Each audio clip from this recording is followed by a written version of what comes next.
Without further ado, David, it is over to you.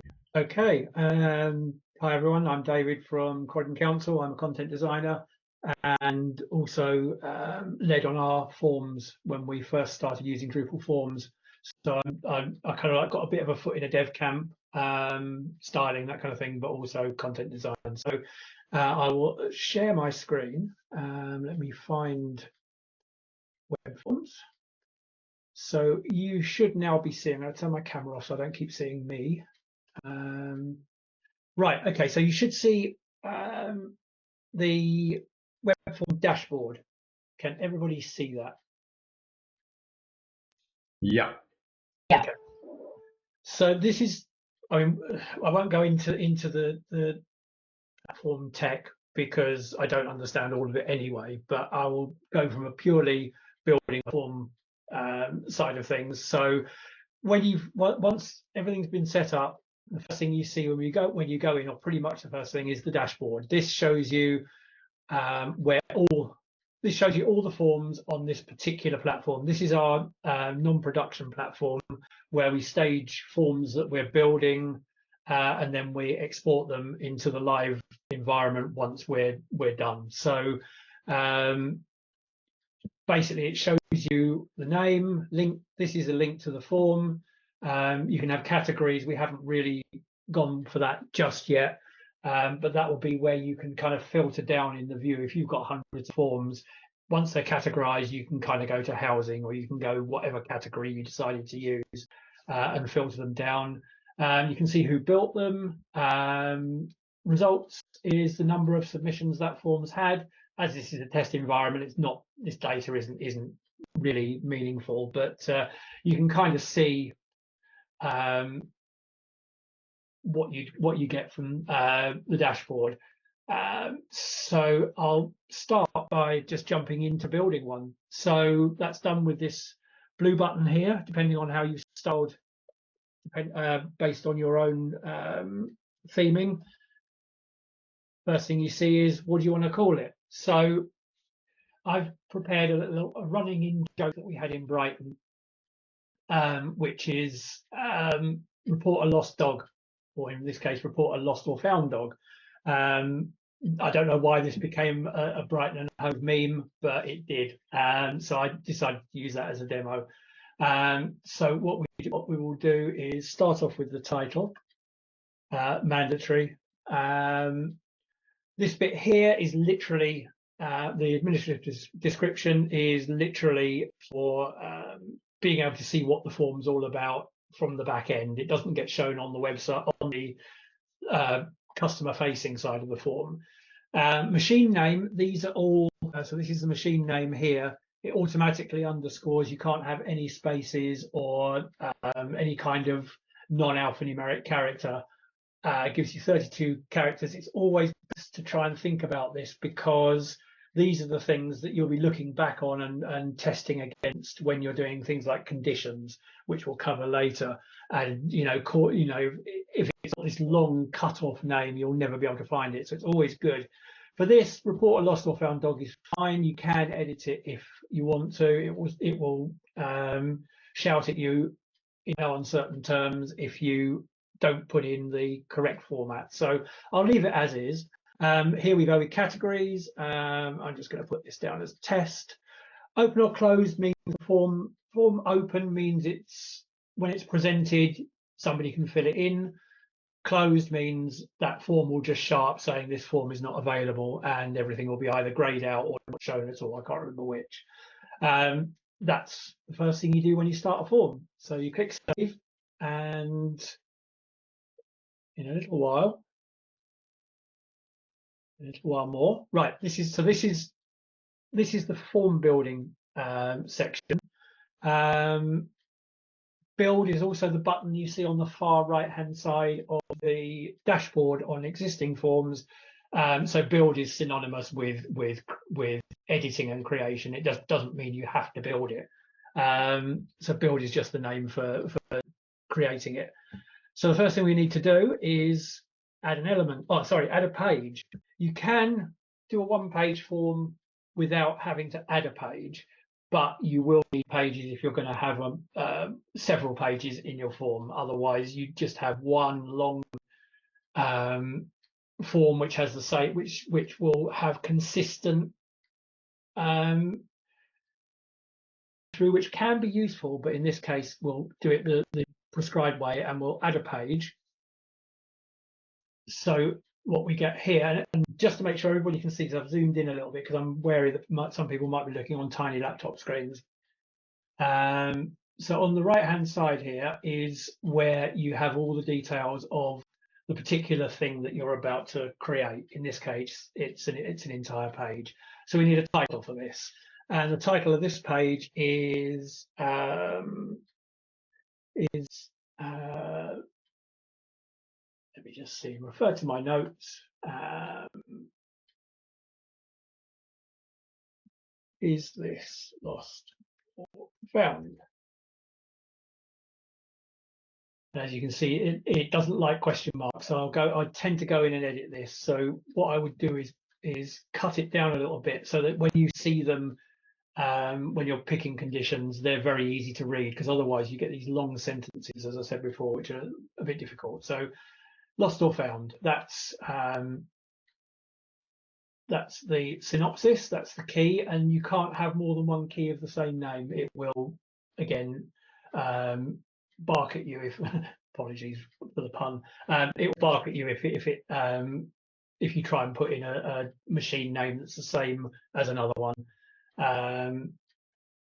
So we'll keep this as it is. There's no need to change any details here. Just it as defaults, it's fine. Save and add. So you've got two options here. Save will just save this page, and it will then say, well, what do you want to do now? And then you have to choose whether you want to add an element, another page. But no, we know we want to build a form, so we'll save and add element. And what that will do is it will present us with a choice of everything that we've got enabled in the system. In the back end, you can enable certain elements as you feel necessary. There are certain things we've got disabled, like Likert scale and stuff like that. It kind of hides all the fluff that you don't need or don't think you're going to need, and can be enabled in due course. So there's quite a few we've got here. They're all standard, pretty much, the sort of things you'd find on any online form. We've got some bespoke stuff, like the LocalGov address lookup, that kind of thing, which we'll see later. But yeah, so there's an awful lot there, but fortunately you can filter them down. So what I want to add first is an HTML box. Now this is, you can put anything in like content as you would with WYSIWYG, and this will be the heading of our first page. So let me just filter that down. It's called Advanced HTML Text. As it says, provides an element to render advanced HTML markup and process text. So we've got some control over the styling. Some, I don't think we've enabled full HTML, so certain things will get chucked out if we try and add them, but probably don't need that for now. So we'll add that. Again, on the right hand side, we now get our settings box. It always starts as process text because it doesn't really know what else to call it. So what I'll do is just call it form intro. For display on, you get a couple of options. This can be useful later on down the line, but for this instance, we only want to see it on the form, because there's no reason to put, if we send an email or we kind of show the submission details at the end, we don't really need to show something that's just literally guide text. So here I'll just use form only, but we also have view on the view submission, or on both the form and the view submission. Some elements you would use both. And I may do that later on down the line, but for the moment, form only. Here, as I said, standard WYSIWYG. So I've prepared text. You don't have to see me struggling with typing. So what we've got here is just a little bit of text as an intro that will display under the heading. The heading is persistent, so it's always the name of the form. We'll see that when we go and actually view the form. There's no option to turn that off in settings, but it can be done in optional in custom CSS. So that's just something to bear in mind, that this will show up. Report a lost or found dog will show up on every form heading throughout this form. It depends how you want to address your content. So that's pretty much all we need to see here. Oh, we do have raw HTML, but let's not discuss that just yet. Again, save and add element. So we don't see a preview, but I know that will sit at the top of the page. So the next thing we want to find out whether it's a lost or found dog, because this will work. This will tell the form which direction to go, because we're going to use a bit of conditional branching. So for this, we want a radio. And the title of this is, let's think, what did I call the title?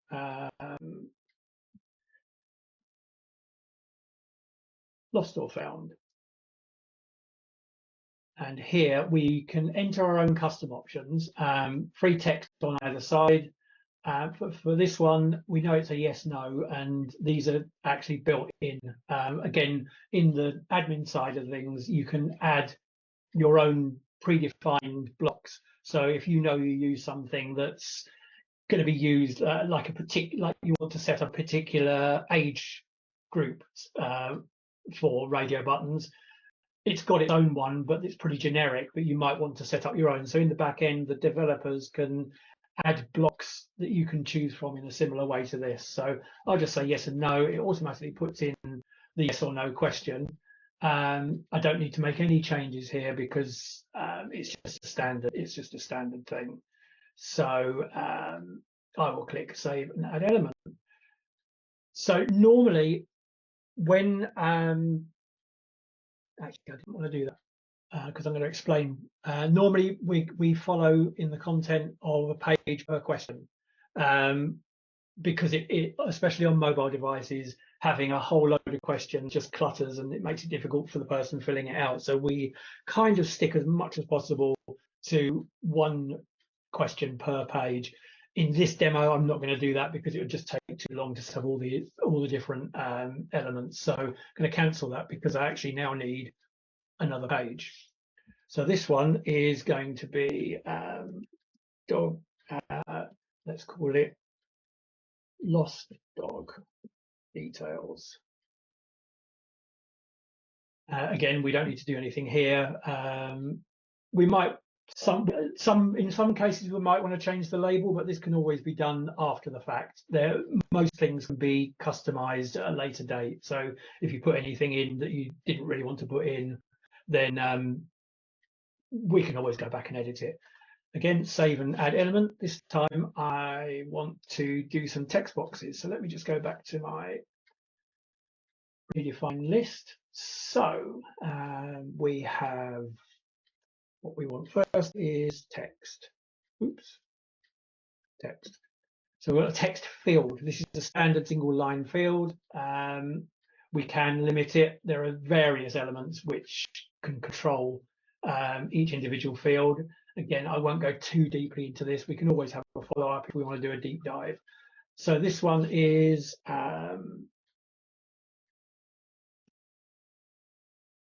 colors of dog. Form validation, we'd like that to be required because, you know, as much information as we can get. And I think that if you've lost a dog, you know what color it is, however new the dog is. If we don't add a required message, it will use the just the title of the field name. So it would say you must, or you haven't filled this in. I can't exactly remember what wording is, but I always go in and edit it. So be a bit forceful. You must tell us the color. Oops. of the dog. Again, all these options you have got various things that you can set, but we don't want to worry about that just yet. So I'm going to do save and add, and we want now another text box.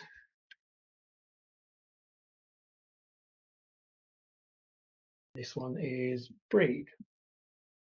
And again, we want this required because you want to know the breed so that people looking for your dogs can, or if they find a dog, can match it. So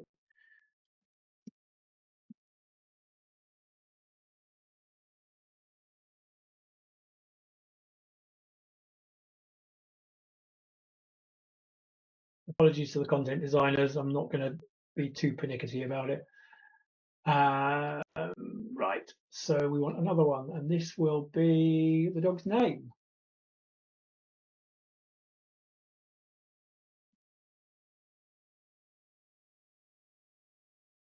Oops, no, not there. Silly boy. I don't know whether it actually does take if you type it in there.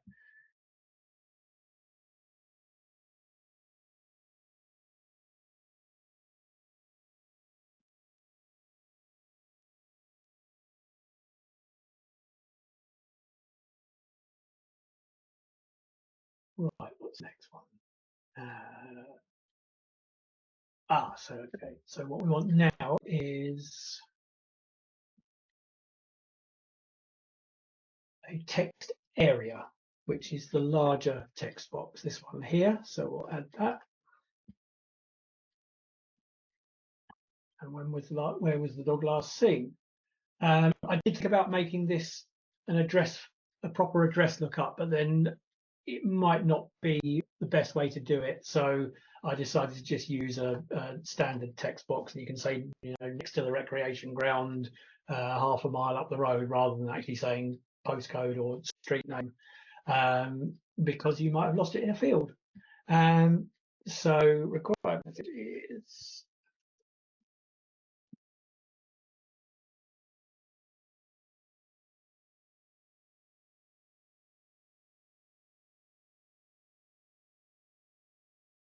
and we want another radio.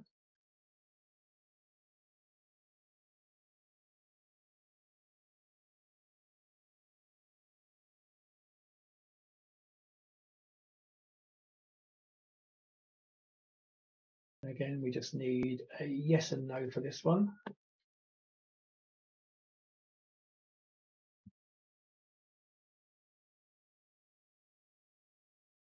Oh, come on, maybe.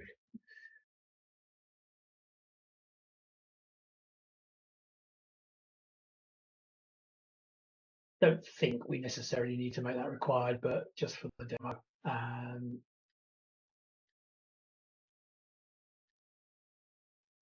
Right, okay, so now we can do a bit of conditional stuff. I'll go back and do some heavier conditional stuff in a sec, but this one is going to be a box pops up if you say yes to the dog having a collar, because then you can ask that person to describe what type of collar, does it have a name tag, that kind of thing.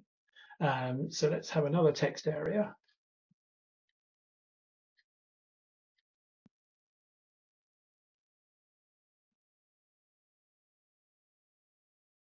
Oh, no, actually, it won't be too courteous.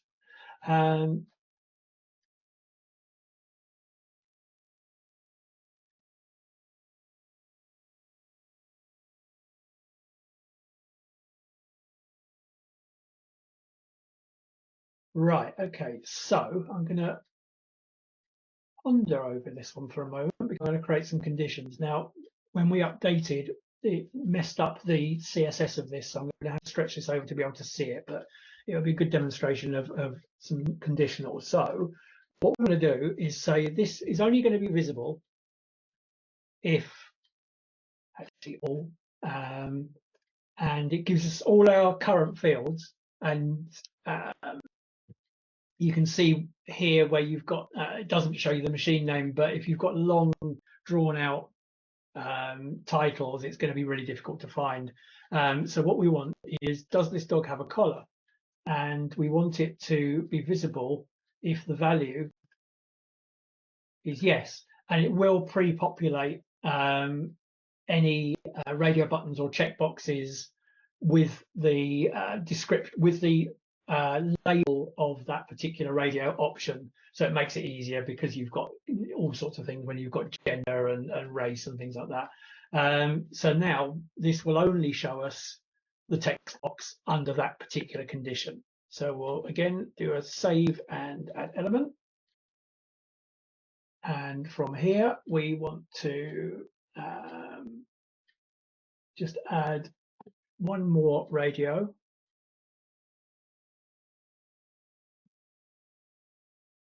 And is the dog. And I don't know enough about microchipping to actually do any options after this, so I'm just going to say yes or no. There might be a thing that is particular to microchipping that you could then ask for further information, but I don't know whether that's a thing. So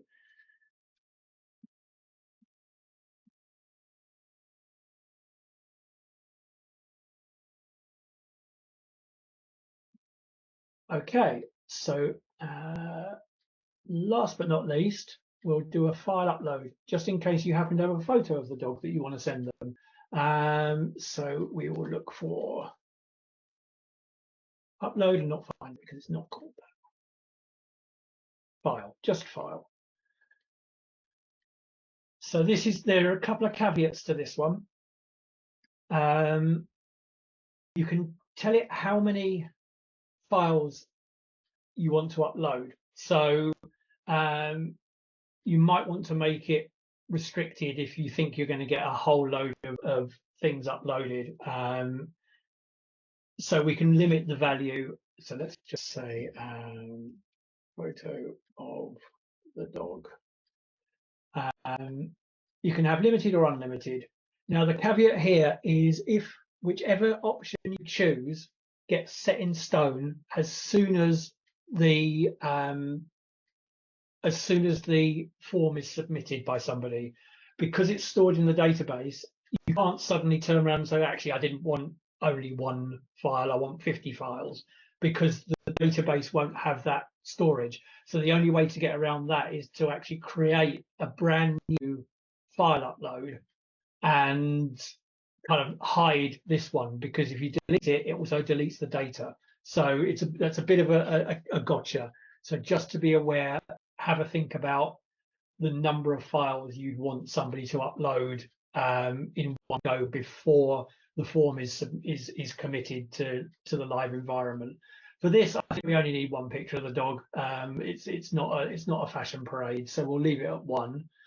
File upload destination, private file. I think that's fixed on ours because of security. Placeholders. I can come back to this because I can't remember which one does what. We don't want preview. Maximum file size. Always good to set that. I think 10 meg is a fairly good one. And here, this is where we can filter down what we're actually going to allow. And as a content designer, I absolutely refuse for somebody uploading a photo that's in a Word document. So we're going to drop that. BMP, do people really use it? Nobody's going to send a Photoshop doc. I think we just limit it to the standard GIF, JPEG, PNG. Actually, I'm not even going to allow BMPs because they're too big. So that will error if somebody tries to upload the wrong file type. So we're now restricting it down. We've got a few options here that we can sanitize the file name, so we can make it web friendly. I tend to do that because otherwise it does it with underscores and they're ugly. I'll leave the replace file upload. That's going to be optional because you might not have a photo of your dog. So that is basically this page done. So I'm just going to save it and not add another element. There's some questions. Let me just see. Oh no, just people going. I won't take it personally because I know she was leaving early. Okay, doke. So that's the details of the lost dog. Now what we're going to do is the details of a found dog. So I'm going to add another page. And what did we call that? And we called found dog details.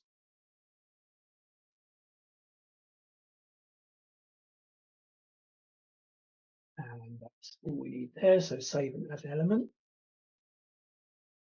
So again, we're going to pretty much do the same as we did before, except the question set is going to be slightly different. So we want a text field.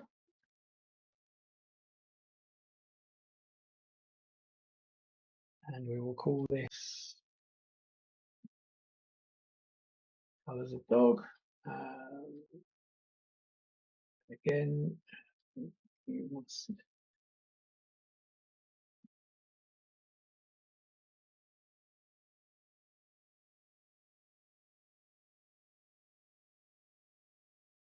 I won't describe. Oh yes, of course. There you go. There's it. That's an inadvertent. It shouting at me because I used a duplicate key name. So if I say found, just to distinguish it, should have thought of that one beforehand. I won't describe too much what I'm doing at the moment. I'll just go through it quickly because these are all we've done all these already.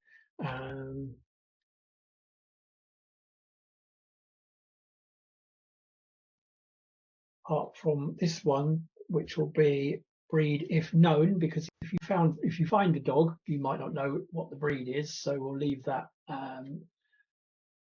as optional. Actually, oh yeah.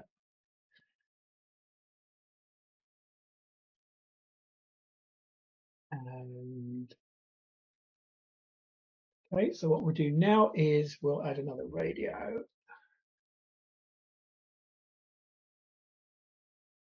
Now I would, if I was building a form, not in a demo, I would go back. I'd keep viewing the page just to see that everything was falling into place as I went, especially on large forms. That goes without saying that you wouldn't want to create an entire form in one go without checking it first, but I'm pretty sure I'm doing the right thing. I hope so, because I'm the one giving the demo. Okay, so this one is going to be free text field. Does the dog have identification? And it's going to be another yes or no.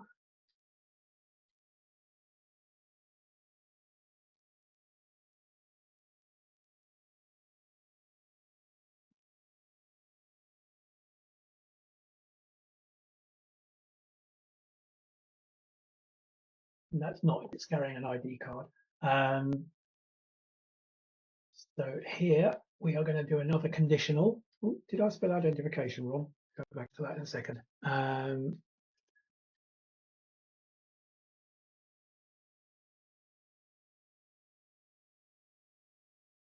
Oh, no, sorry, my mistake. Not that one. So while we're here, if you add an element to the form from here at the top, it will add it outside of all the pages. So just bear that in mind. If you want to add it to a particular page, make sure that you're actually using one of these inset element buttons, because then it'll add it to the bottom of the current page detail. Always the bottom, but you can drag them up and down, and just remember to save elements. It's the same as the Drupal publication site for moving guide pages around, that kind of thing. So I'll just go back in and add a text area because that's what I wanted.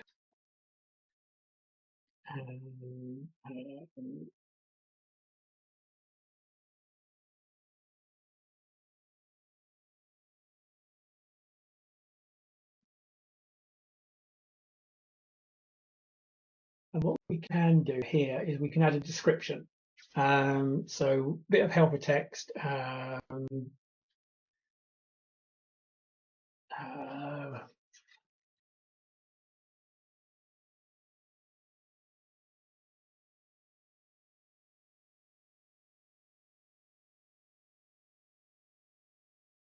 What else can we do? I can't remember what I actually put in.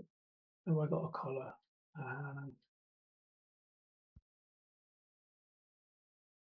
No, I think I was going to rope all the information in there. So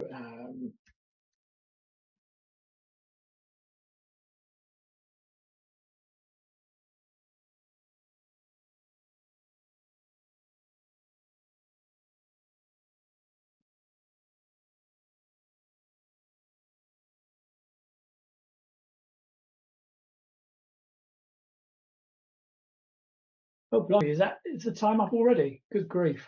Sorry, I didn't mean it to drag on because we're nearly at the end, but haven't got to the end. No, that's all right. I was just giving you 5 minutes, so we'll have about 15 minutes for questions. Oh, sure. Okay, I'll motor along then.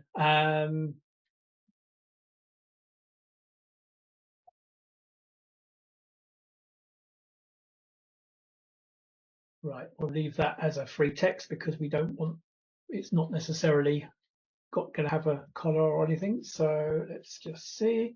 And again, we can have a photo because the person might have taken a photo of the dog file.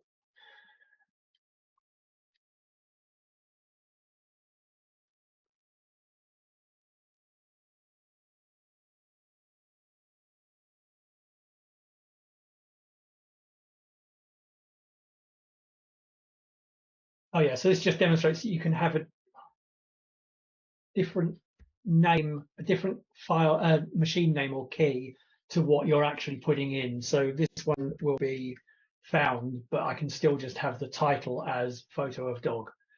For brevity, I'm not going to do any other settings here.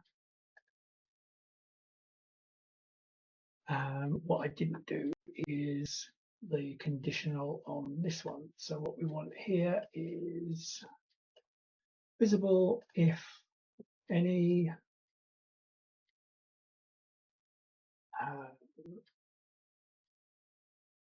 identification value is yes, and we'll just save that. So what I'll quickly do now is just add another page. Yeah, I'll add another page because I want to show a quick thing of how to get either or on a contact detail. So let me just add that.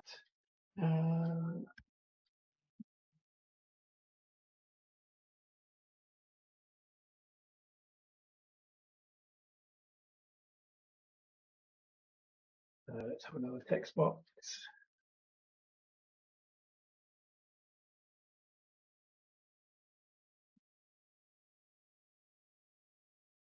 Go through making them mandatory, as you've seen it already.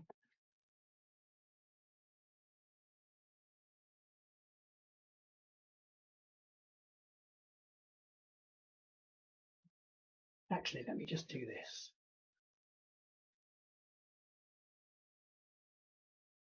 So we've got a LocalGov address lookup, which has several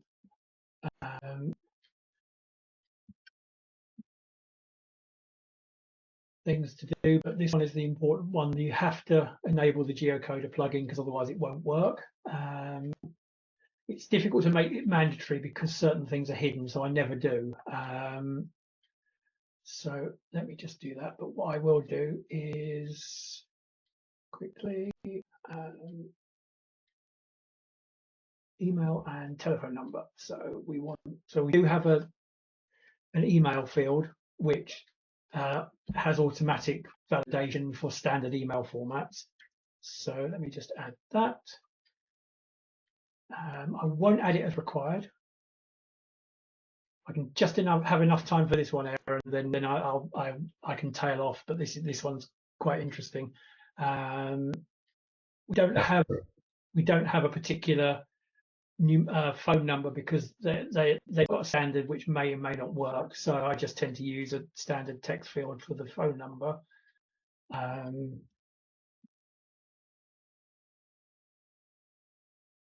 So let me just save these two, and what I will do is go into email.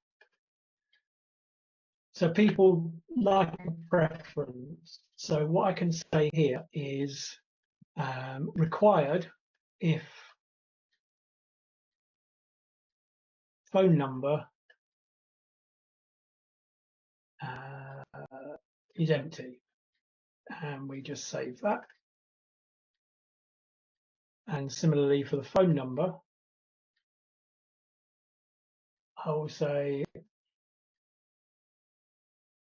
required if all email is empty. So this gives you a one or the other choice. You can have both, but you can't have none. So you've either got to give a phone number or an email. The last thing I was going to do was just the declaration page, which was only demonstrating a checkbox to say that I agree to the GDPR, etc., which we do as mandatory on all our forms, and then show a bit of the back end where you set up all the conditional, all the email, where you can set up the email to the service, email to the person filling it in, certain settings of the form, which again, if we want to have a deep dive on this, I'm happy to do that. One thing I will do before we go or before I drop off is just make these conditional. So you can make individual elements conditional, but you can also do the same with pages.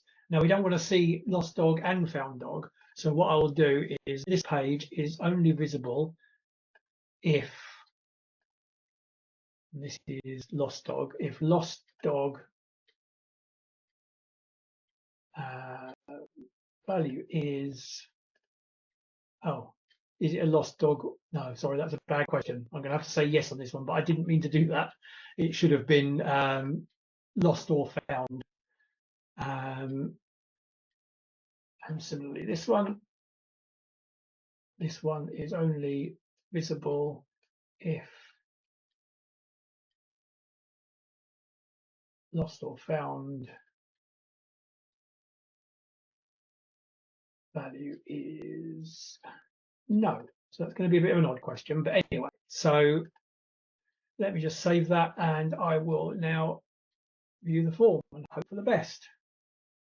Okay, so when it's live, you don't see this. We can also disable the path because we don't like the path. So is it lost or found? Yes or no?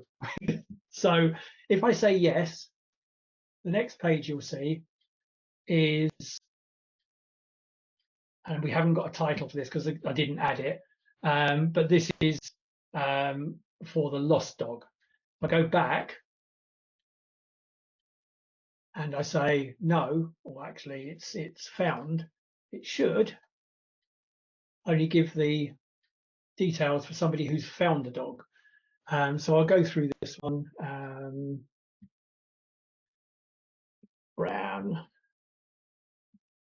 not known. Oh, here, so there's the option. If you say it has got, it shows the identification details, hides it if not, and all this is handled automatically when it populates the email at the end. I'm not going to choose a file because I don't have a file of Fido. And then, oh, that shouldn't have been shown there. Did I forget to put the condition? I didn't want this one to show, but we know about conditions now. So Fred Smith and submit. Oh, okay. Oh, yeah. Sorry, do this one as well.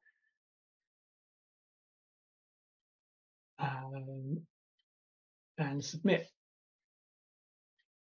And then, so this is what the person will see once they've filled it in. You can customize this with an HTML, with a WYSIWYG at the end in the settings.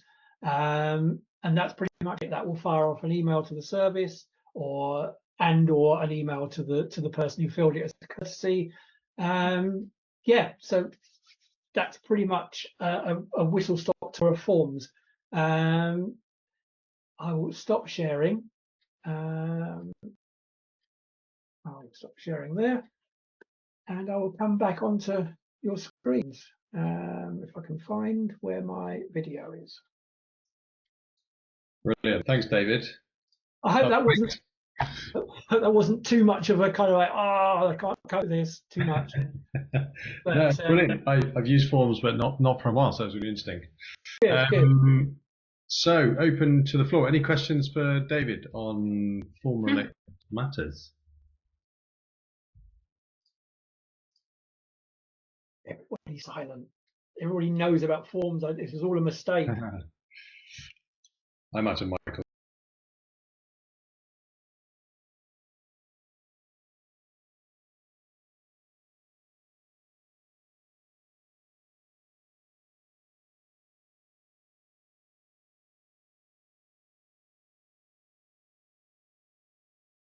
Yeah, it makes a lot more sense than it did when I first approached this. I think I got lost in not creating the new pages. Yeah, that Which is a bit of a gotcha if you don't know to do it, because you do end up with one long form, and yeah, it's a bit unwieldy. But there are things that you pick up. I mean, I've been doing this for several months now, so it's almost second nature to me. But I can understand that when you go in and you just see that myriad options in front of you, it's quite daunting. Yeah. So in terms of the completion things, is that standardized across all of your forms, or is it customized for each one? How do you mean? Because obviously, so your final page there for complete of this form has been submitted. Oh yes, yeah. Do you have a custom one for the end of each form, or is it site-wide? You can just make it another page that happens after the submit, but we tend to just use it. So in the back end, you've got the confirmation section in the settings, form settings, and that's where you add that kind of thank you, and you can make it as broad or as terse as you like. It just depends on the styling as to how it's presented. Yeah, no, that makes sense. David, Elizabeth asked if you could post one or two links to forms on the Croydon site. Absolutely, yeah. Some examples of in the wild. I shall. David, can I ask something? To begin with, thanks for the presentation. Really nice. I wanted to ask you, so do you generally find that creating multi-step forms, like split across different pages, is a smoother process compared to having everything on the same page, but also applying visibility conditions via Ajax, which makes dependent questions appear and disappear like on the spot when you change their parents? I think, from my point of view, I prefer to have, if it's not possible to do one per page, I'd never do one per page for something like getting somebody's contact details, because you expect to see that in one bunch, and saying, name next, email address next doesn't really work. But for things that are completely isolated questions, I prefer to do it as a page for each, even if it's just a radio button, because I think if you've got radio buttons mixed with text boxes, mixed with this, mixed with that, I think it just ends up as one kind of like big, very difficult to understand. With people with neurodiversity, it can be an overload for them. I know it sometimes is for me. So controlling it per page conditionally, and then also individually on the page, works better for me. Cool, that makes sense. I guess it also depends on the circumstances. Also, sometimes when you need to build this logic on like the same page, some more additional custom work might be required for styling. Because if you have like a bunch of fields one after the other, even if they are visible only by condition, then you might still have some artifacts to fix. Thanks for that. I think it's one of those things that you kind of have to make a judgment call when you're at the design stage of the form. Yeah. As to how well this would work as a single page, or how will it work as a multi-page. I think if you've got one thing that says you know, who are you and where do you live? There's no value in splitting it up, even if there are other questions. But if it's a longer form, now we've got sort of 20, 25-page forms on the site now. I think for somebody going through that, it's very much better to do it, you know, split it down. The only thing that Drupal Forms doesn't do is save as you go. So if you accidentally refresh the page, it takes you back to the start and loses what you're doing, which is a bit of a pain. But that's Drupal. That's a Drupal functionality thing. Yeah, actually, there is a way to preserve the data even with a refresh, but it needs some like custom, you know, work. There are different storage buckets in, for example, private temp store or the session or cookies if we're not extremely sensitive about, you know, user data during the submission. So there are ways to do it. It just requires some bespoke work. Yeah, there is it does store the token in the URL for certain things at the end, but I think we certainly don't have saving as you go, not just yet anyway. But then, you know, in the grand scheme of things, we're still quite in its infancy. I'm going to keep going around the room if that's all right. Yeah, sure. Yeah, we've got a couple more questions. Thanks, Marius. Caroline, and then Elizabeth. Hello. Yeah, two quick questions. Thanks for the presentation, by the way, that was brilliant. One, does forms come out of the box with LocalGov Drupal, or what you were demonstrating, is that something that's been worked on by your company to get it working? No, that's what we have is the LocalGov Forms module, which is kind of it kind of sits aside the main Drupal installation. Drupal itself has a very small forms module, which will basically just ask you your name and where you come from.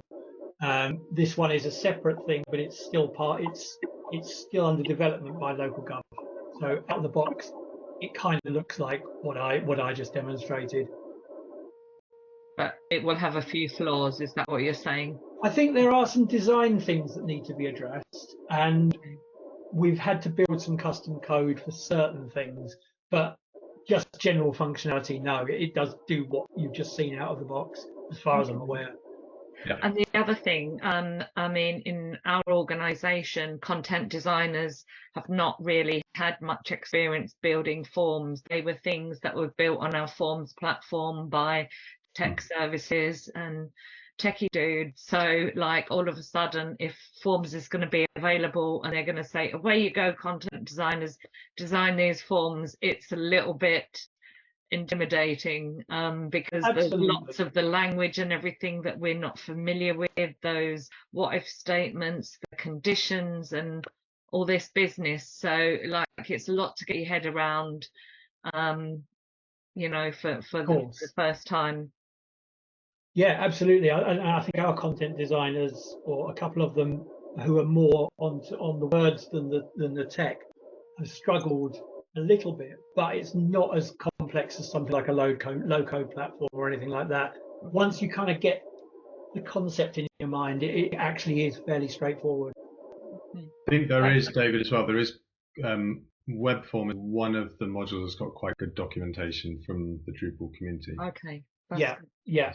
What I can do is I can also share a couple of links to, firstly, the guy who created them, and there's also somebody else on YouTube who does a really good, if not slightly older, deep dive into it. So that's basically where I picked up a lot of it. So I can forward that on if I can post that in the chat post meeting, I think, or I'll email it, or so I'll get it to you somehow. Yeah, if you add it to Slack, what I'll do, David, is add some links into the Miro board so that's there for reference. So people can sure. Alongside the video, I'm afraid, David. Sorry. You did a camera off, so you're all right. It's fine. I realise there's a lot to fit in, and you know, being able to stop and start might be good for people trying to pick it up. Yeah, brilliant. Elizabeth. Yeah, so my question was around, I guess we could use this as a decision tree. So the outcome would be not kind of shooting off an email to somebody, but just having like instructions for a user, right, you can go off and do this, if that, and then if this, you can go off and do that.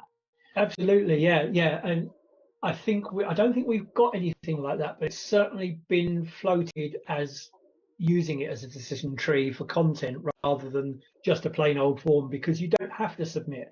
You can actually finish it off and hide the submit button, so that when somebody gets to the end of the tree, as it were, it just kind of tells them the information that they were after as a page, with no kind of like, you might have a back button, but no kind of like, now what? So you can actually present it as the end of the decision tree. So it is a useful bit of kind of thinking outside the box for the forms. So yeah, definitely. That's great. At the moment on our old Haringey website, we've got one for skip licenses, where the user is asked to enter the date when they applied for the license, and then it does a calculation and says whether that was 5 working days ago or over 5 working days ago. And yeah, then a decision is there's a next step from that. Do you think that's something that would be possible, that kind of a calculation? Calculations now not easily. I will have to say this. There's a module within the forms called Twig, and what that allows you to do is code-based calculations. And I've used it a couple of times, but it when you throw complex things at it, it starts to have a bit of a hissy, and will actually bring the form platform down. So you have to be kind of careful with it. But yes, it can. What Twig was really there for was so that you can kind of personalize a form. If somebody puts their name at the very beginning of the form, you can then pick out that thing and use custom text along the line to say, thanks, Bob, for telling us about this. Can we help you anymore, Bob? That kind of thing. But it is capable of doing calculations. I'd say doing something like a date calculation would be possible, but if you've ever tried to code anything that deals with dates, their madness lies. It really is difficult, particularly you've got to take into account leap years. Each month it's got to look at and say, well, is this of the year? It really gets complicated. But yes, on the surface of that, yes, it is possible, but not easy. Okay, great. Thank you. No problem. Looks like there is a web form calculation module, which Is there? Yeah, that might. Oh, now they tell me. I mean, the general rule of thumb in Drupal world is there's a module for that. So you just see if there's a module. And I'll have to speak to my devs on that one, because I've done a couple. I've done one that does BMI calculation and all sorts of things, but it's labour intensive. So if there's something that actually plugs in, that'd be great. Yeah, it's always worth checking the sort of status of each module, how many downloads, if it's maintained, all of that kind of stuff. Yeah. Looks like it's minimally maintained, and there's one for Drupal 8. Okay. 9 now, but same thing, yeah. So Cool. I'll put a link in the chat. Cool. So we're coming up to 3 o'clock. Just want to say thank you so much, David, for jumping in and just diving in and doing that. It was brilliant. No problem. No problem. I